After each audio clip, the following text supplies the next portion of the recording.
Hello, everyone. Thank you for coming. I'm Ian Dillick. I do developer relations at the World Foundation.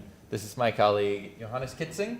And today we are going to show you inside the Orb, talk about privacy in World's hardware. But first, I'm going to give a little bit of background context. So World, with World ID, is working on proof of human. How do you know that you are dealing with a real, unique human online, and that person isn't running 10,000 accounts or anything like that? Right? So that requires both knowing that this is a real living human being, and if they are unique, if this is the first time that you're interacting with them or that they're creating an account on this platform. And this is actually a really, really, really hard problem. It is not the same problem as KYC or things like that. Right? For World ID, it's not about which human you are, just that you are a human only doing something once. With the protocol, the previous version of World ID v3, was essentially an implementation of Semaphore built by PSE, which in short is proving that you control the private key to a public key in a Merkle tree, with that Merkle tree being the set of verified humans. For World ID v4, now the World ID itself, rather than being its own sort of key pair, is actually just registered in a Merkle tree on chain. There's one Merkle tree, the World ID registry for all World IDs, and then each World ID within that tree has its own smaller Merkle tree of valid authenticators. So you can have multiple apps that can use your World ID and things like that. The nullifiers, the one-time use value that's used for the uniqueness within the protocol, is now handled by an OPRF setup, an oblivious pseudorandom function. This is to ensure that at the protocol level, that nullifier is only usable once rather than the relying party themselves having to enforce that uniqueness. We've also added authentication features for relying parties to prevent things like proof phishing. But the core logic of the protocol remains the same. You're proving that you can validly generate proofs for a leaf in a Merkle tree. But for determining who gets the credentials that are represented within World ID, for proof of human, custom hardware is really the only way to know that this is a real unique human at the scale of all of humanity. When you look at things like phone numbers or emails, those are really, really easy to just spin up new ones. Looking at government IDs, while useful for some contexts, isn't scalable to all of humanity. Less than half of the global population has a digitally verifiable government ID. And at the same time, some people have multiple passports. So it's not perfect for strict uniqueness. With the Orb, it serves a couple purposes. But the way we handle uniqueness specifically is with the iris code, the pattern of the iris. We looked at fingerprints, face scans, palm scans.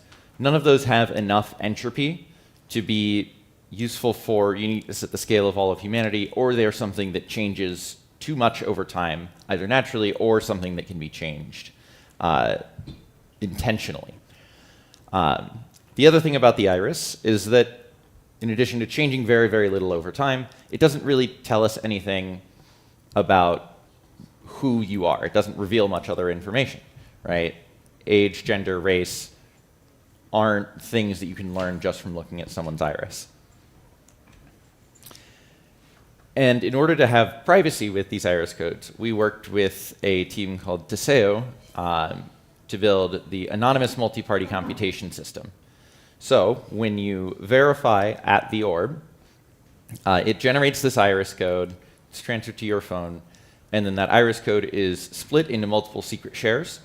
Each share goes to one party in this multi-party computation system, and then within that multi-party computation environment, they're checking that your iris code is unique from everyone else who's ever verified at the Orb without any of them ever learning your iris code. Additionally, the orb takes a photo of your face that's transferred to your mobile phone, and that allows for face-auth in the future. So this is, just another authentication layer, very similar to how Face ID works on your phone, ensuring that the person in front of the device trying to generate that proof for World ID is actually the person who that World ID belongs to. So, in short, the user's phone generates a key pair that's used for encrypting the communications with the orb, and additionally used for encrypting the backup of the data from the orb transferred to the phone. The orb uses data from all of its sensors and over a dozen machine learning models running locally on the orb to ensure that this is actually a real living human who isn't tricking the orb, right? Not a cat, not a dog, not a photo of a human, not a mannequin head, and then much more specific things like making sure that you aren't wearing a contact lens with a fake iris printed on it.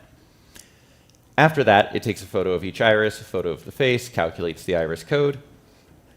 All that data is signed and encrypted, transferred to the user's mobile device, deleted from the orb completely, and then from the phone, the user communicates with the multi-party computation system in order to ensure they're unique and complete that credential issuance process. So with all of that context in mind, let's take a look inside the orb. So Johannes here has already started some disassembly. So he's removed the bottom shell from the orb here, or the bottom portion of the shell, the outer metal ring. We have the battery here as well, and then the outer clear shells. So now we can go ahead and remove the inner shells and start to see the actual insides of the orb here.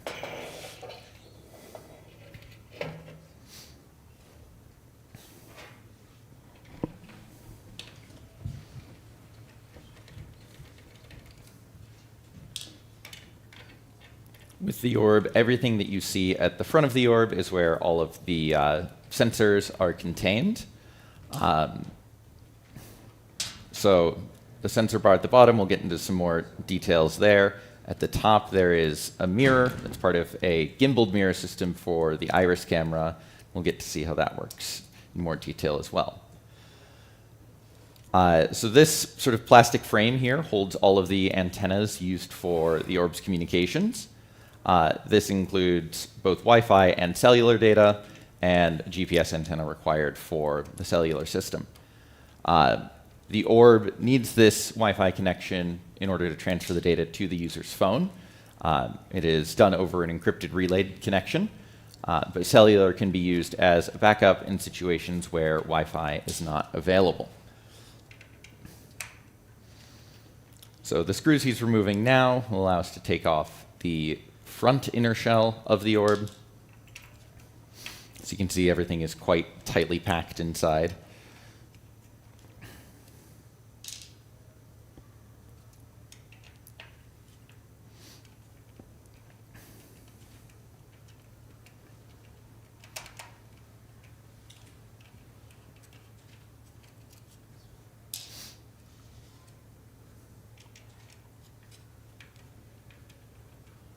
It's intentionally not very easy to get inside the orb. As it is a trusted hardware device, there's lots of tamper resistance mechanisms, etc. And a part of that is just that you have to take these shells off in order to get to anything on the inside if you were trying to act nefariously. But already at this point, the orb would have detected that it's been tampered with and disabled itself. So here we can see sort of everything inside the orb, starting to disconnect a few of the cables for the iris camera here.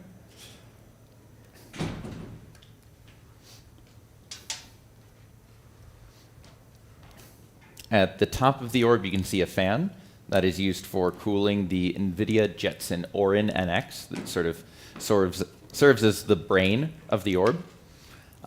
It is what runs all of those machine learning models, does all of the other computation. and we'll be able to see the jettison later after the cooling shroud is removed. But there are quite a few other steps before that. The screws that he's removing right now hold on the sort of front camera unit. This has all of the sensors that the orb uses to determine that you are human.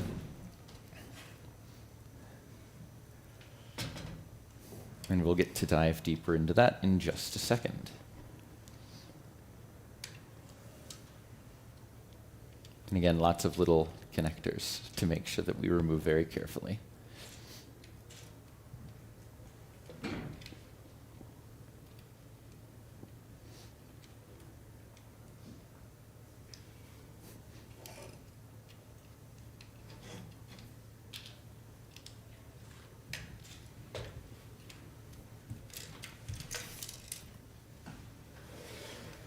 So this here is the overall front sensor unit.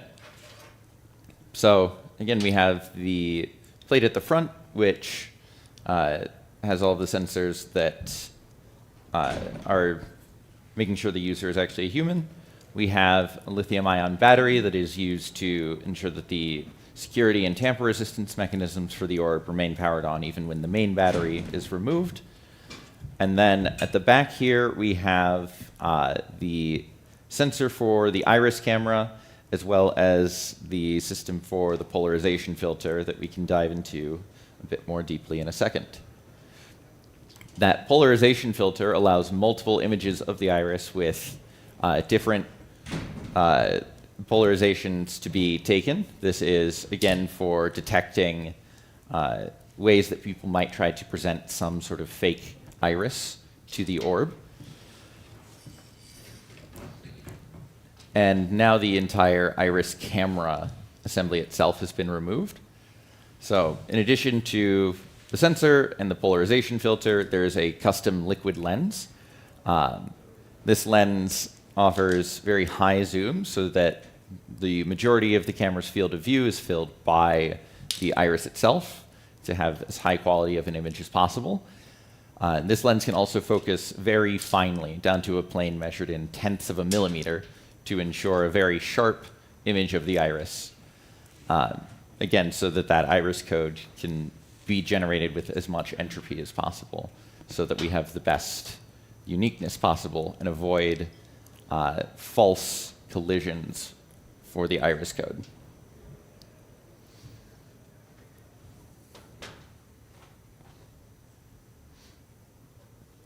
So this is the lens assembly here. The polarization sits in between the sensor and the lens. That polarization filter rotates to have the different polarizations for the subsequent photos. So this is the polarization filter itself. Right, we can see that there's 3 different filters there. And then the motor that turns the filter, as well as the sensor for the iris camera. The iris camera is actually using infrared rather than visible light for the images of the iris. This normalizes lots of different lighting conditions, and as well means that we don't have information on the color of the iris. As we'll see later, there are infrared LEDs to sort of illuminate the scene in infrared as well.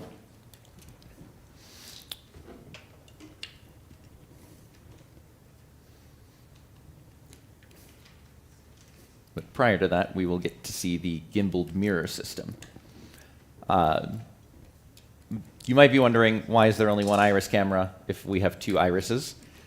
The gimbaled mirror system is effectively allowing that iris camera to point at one iris and then the next. There is a single fixed mirror and then a mirror that can move on 2 axes, and the orb determines where to point that camera based on data from a wide angle camera as well.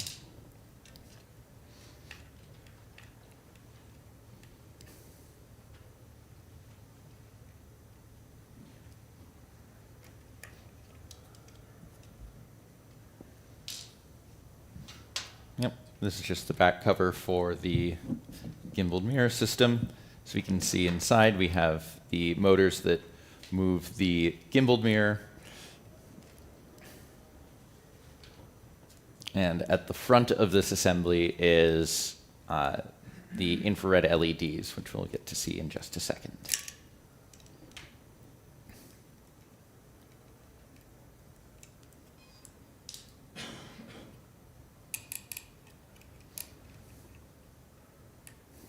This is a very tightly packed machine.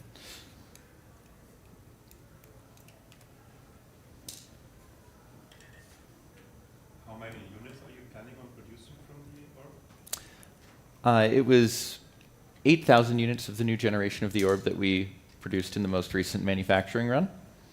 And that'll continue to get scaled up over time. I don't think there's any like one number that we say is like, this is how many Orbs we're going to build.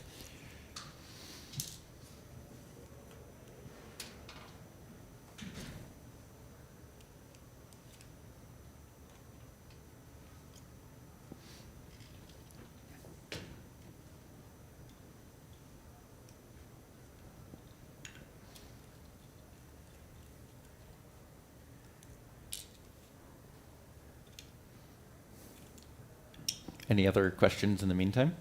Sorry, I came in late. Have you already got to where the sign-on key is? No, Okay. we have not. We're getting there? You can. We will get there. Okay. That was my question. How does the temper resistance work? What do you have to do? Can you repeat the question? How does the temper resistance detection work, and what do you have to do to make this orb operational again? Unfortunately, I can't answer how the tamper resistance works. But I guess this also sort of answers the previous question a little bit. Each orb has a secure element with keys provisioned at the factory so that World App and all the other components of the system can ensure that this is a legitimate orb. So if the orb is tampered with, that key can be revoked. So here we see sort of the core of the gimbaled mirror itself. Additionally, there is an infrared filter in place here between the gimbaled mirror and the fixed mirror. This is actually one of my favorite parts of the Orb. The very earliest prototypes did have 2 cameras, one for each iris. But with this, we only need one of these very specialized lenses, only one of the iris cameras, and it makes things quite a bit easier for the user as well. They don't have to try and move to put one eye or another in front of the orb.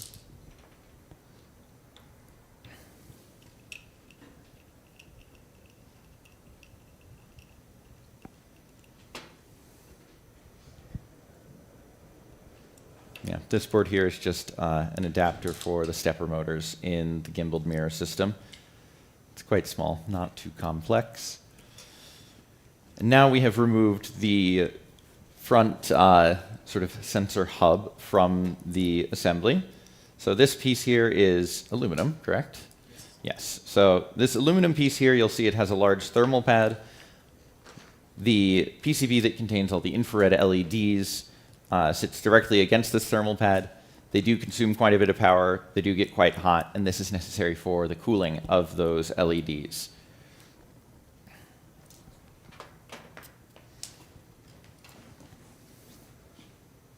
So this PCB here has all of the LEDs, as well as 2 rings of RGB LEDs. These are what communicate to the orb operator and the user the state of the orb, the progress of the sign-up. Different colors indicate whether it needs a Wi-Fi QR code or an operator QR code, things like that. The infrared LEDs are actually pulsed rather than just adjusting the brightness directly. So when they are pulsed on, they consume quite a lot of power. One thing you might see on the main orb assembly here is that there's lots of capacitors at the bottom. Those are there for two reasons. One is to handle the current spikes when the infrared LEDs are pulsed on. Without them, the high current draw would lead to voltage droop and cause the whole orb to reboot, and everyone has a bad day. But the other purpose they serve is allowing the batteries of the orb to be hot swapped. So the orb can run off of the power in the capacitors for a few seconds while the battery is removed and a freshly charged one is put in. So here we have the front plate. Behind here is where the gimbaled mirror sits, and in this lower section is where the sensor bar sits, which has now been removed. And this is, I would say, one of the most finicky parts of the orb to work on. So this contains all of the other sensors beyond the iris camera. So we have a thermal camera. It's used to make sure that the person in front of the orb is actually around the temperature that a real living human is. We have the wide-angle camera that takes the image of the user's face as well as tells the gimbaled mirror system where to point the iris camera. And then we have a 1D time-of-flight sensor to determine the user's the correct distance from the orb, and a 2D time-of-flight sensor, similar to how a Face ID sensor works on an iPhone, that determines that the shape of the face is roughly what a human's face should be shaped like, and not a flat image, for example. So all of these sensors sit on one shared PCB and connect through a single cable to the main board.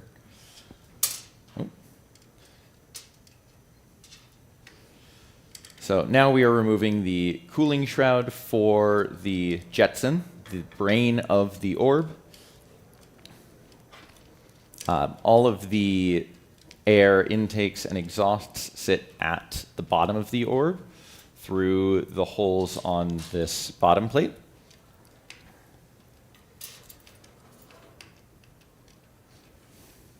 And everything is sort of built around this one metal frame. This frame is not perfectly vertical. It's tilted somewhat. And that tilt was actually designed to match Earth's axial tilt. Fun little Easter egg for a project called World. And here we see the cooling fan that's used for the orb as well.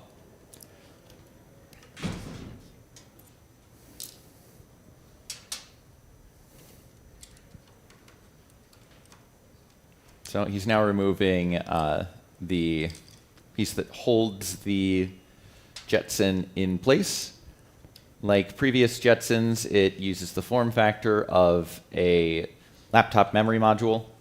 So this entire component is a piece made by NVIDIA. One other security feature of the orb that's enabled by the Jetson, during production, certain fuses are set on the SoC that ensure that it will only run firmware signed by a specific set of keys. So, as we will see in just a second, the firmware for the orb is actually stored on an SD card, but if you were to take out that SD card, try to put some other firmware on there, the orb would refuse to run it because it is not signed by Tools for Humanity.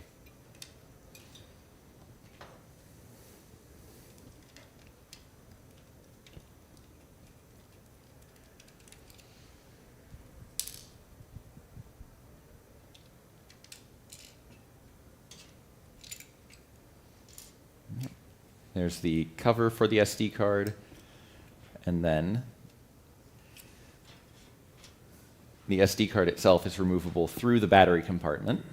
So you can actually remove this SD card from an orb without having to do any of this disassembly, thankfully. The reason that the firmware for the orb is contained on an SD card rather than an SSD as the previous generations of the orb is so that you can verify that the orb that you're considering verifying with is running the software that we have signed, and when the Orb software is fully open source, it's already majority open source, but when it's fully open source, you'll be able to compile it at home, generate a checksum, and compare that to what is actually running on the Orb in the field. So here we see the main board and power board assembly. These two PCBs are separate and do disconnect. So the power board at the bottom is what steps down the voltage from the battery to the voltage needed for the Jetson, all the various motors, everything like that. The capacitors here, as I mentioned, allow the battery to be hot swapped and allow the Orb to handle the voltage spikes from the infrared LEDs. And it's all quite compact. On the main board itself, we have a microcontroller for controlling the LEDs and various other servo motors for gimbaled mirror, etc. We have the Wi-Fi chipset for the Orb so that it can connect to the internet and be able to do signups. But as a backup, we also have a cellular data module. We also have a few shields for some of the security mechanisms of the Orb. But overall, it is extremely compact for the amount of things built into the Orb. And this new generation of the Orb is considerably faster and easier to manufacture than the prior generation. So I believe that is the overview of the Orb. And if we have time, I'm happy to take questions now as well.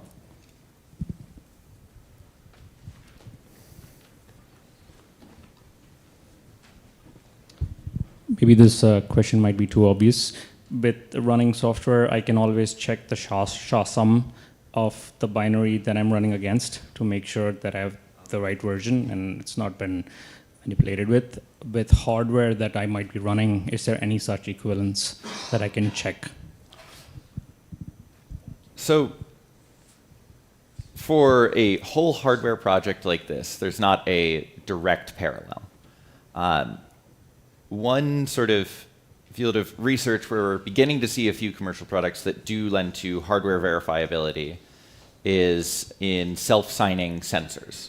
So I believe actually the thermal camera used on the Orb has this sort of verifiable component to it where the sensor itself and the data coming from it can be verified so that you know that it hasn't been tampered with in transit, for example. Obviously, it would be great if every single sensor on the Orb had that same sort of technology, but it's not something that is yet readily commercially available. But it's absolutely something that we are interested in and want to see more of. All of the Orb hardware is open source. You are free to look at it online. But just complete verifiability that the hardware you see in front of you is the same as what's online is a much, much tougher problem.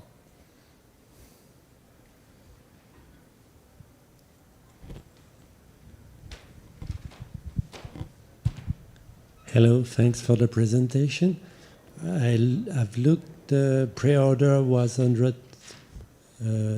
US for the Orbs. Yes, so we have announced the Community Operators Program, where just about anyone will be able to get an Orb and operate it in their local communities. I don't believe that the model for that has been finalized, whether that is like leasing an Orb or purchasing an Orb. But as we can scale up production of the new generation of Orbs, we want to make sure that there are more paths to get them out into many different communities around the globe.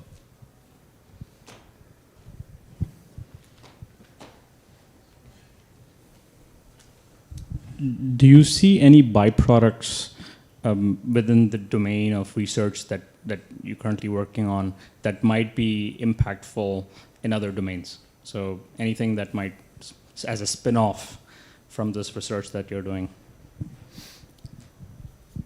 It's a very interesting question.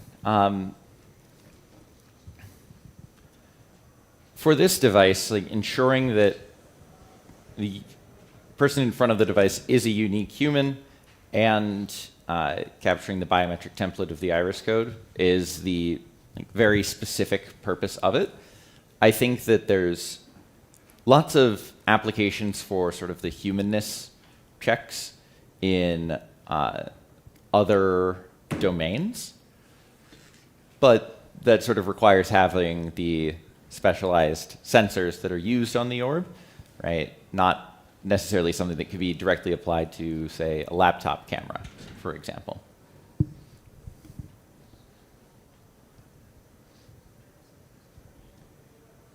Any other questions? I just have a quick one. When do y'all decide that it's time to upgrade the orb? Like, what are the factors that you consider when thinking of upgrading to a new generation? So this is only the second sort of true generational difference of the orb. The previous generation was sort of a gradual evolution from the earliest prototypes. And I think the biggest factor in determining that we needed a new generation of the orb was running into manufacturing bottlenecks. Because prototype hardware is designed for prototyping, which generally does not align with what is easy to manufacture. So taking all of the learnings we'd had through years of iterating on the orb, and then starting with a clean slate to say, okay, how can we build this in a way that is easier and cheaper for us to make so that we can make more of them, was sort of what prompted the new generation.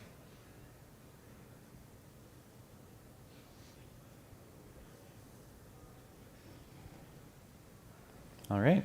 Well, thank you very much, everyone. Really appreciate everyone being here. Thank you for all the questions.